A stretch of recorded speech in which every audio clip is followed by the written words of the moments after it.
विलोरिया की बादशाही में जहां आसमान हमेशा नीलम नीला रहता था और दरिया हीरों की तरह चमकते थे, वहां मेरा नाम की एक शहजादी रहती थी। वो इतनी ही मेहरबान थी जैसे वो खूबसूरत थी, बालों के साथ जो तुलू आफ्ताब के सूरज की तरह चमकते थे और आंखें जो खुशी से चमकती थी। फिर भी मेरा अपने दिल में एक उदासी लेकर चली गई, क्योंकि इसके पास सब कुछ, महल, बागात और खजाने होने के बावजूद वो बादशाही की दीवारों से परे मुहिम जोई की ख्वाहिश रखती थी। एक शाम जब सूरज पहाड़ों के पीछे डूब रहा था, एक बूढ़ी औरत किले के दरवाजे पर नमूदार हुई। वो मखमल में लिपटी हुई एक बंडल उठाए हुए थी और उसका शिकार था। शहजादी मेरा, इसने कहा, इसकी आवाज़ खिज़ां के पत्तों की सरसराहट की तरह नर्म थी। मैं तुम्हारे लिए तोहफा लाती हूँ। मुतजस्सिस और हमदर्द मेरा ने बुढ़िया को अंदर बुलाया। औरत ने बंडल को अपने सामने रखा और इसे खोलकर चांदी के जूतों का एक जोड़ा जाहिर किया। वो किसी भी जेवर से ज्यादा चमकदार थे, जो मेरा ने कभी नहीं देखा था, जैसे कि वो चांद की रोशनी से बनाए गए हो।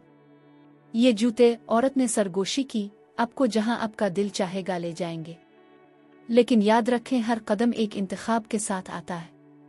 समझदारी से चलें, क्योंकि आप जिस रास्ते से आए हैं इससे कभी वापस नहीं आ सकते।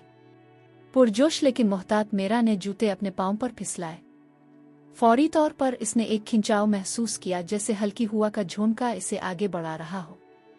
एक गहरी सांस लेकर इसने पहला कदम उठाया।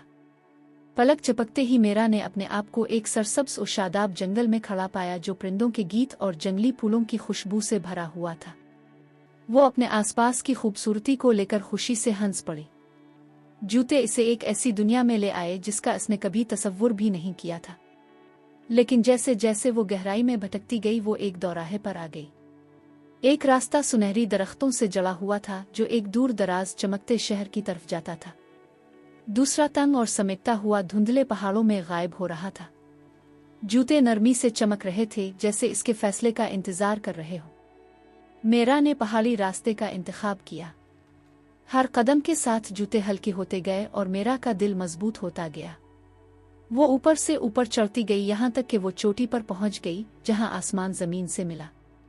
वहां इसे कोई खजाना अजलाल नहीं, बल्कि एक सादा दिलकश नज़ारा मिला, एक ऐसी दुनिया जिसके बारे में वो कभी नहीं जानती थी। जैसे ही मेरा चोटी पर खड़ी हुई, जूते खत्म होने लगे। उनकी चांदी की चमक शाम के सितारे की आखिरी रोशनी की तरह मध्यम पड़ रही थी। उन्होंने अपना मकसद पूरा कर लिया था, इसे सबसे बड़े एडवेंचर पर ले जाया था, किसी दूर दराज मुल्क में नहीं, बल्कि इसकी अपनी रूह की गहराइयों तक। इस दिन से मेरा मजीद एडवेंचर की ख्वाहिश नहीं रही, क्योंकि इसने सबसे बड़ी सच्चाई जान ली थी, अंदर का सफ़र सबसे ज्यादा हैरत अंगेज सफ़र है।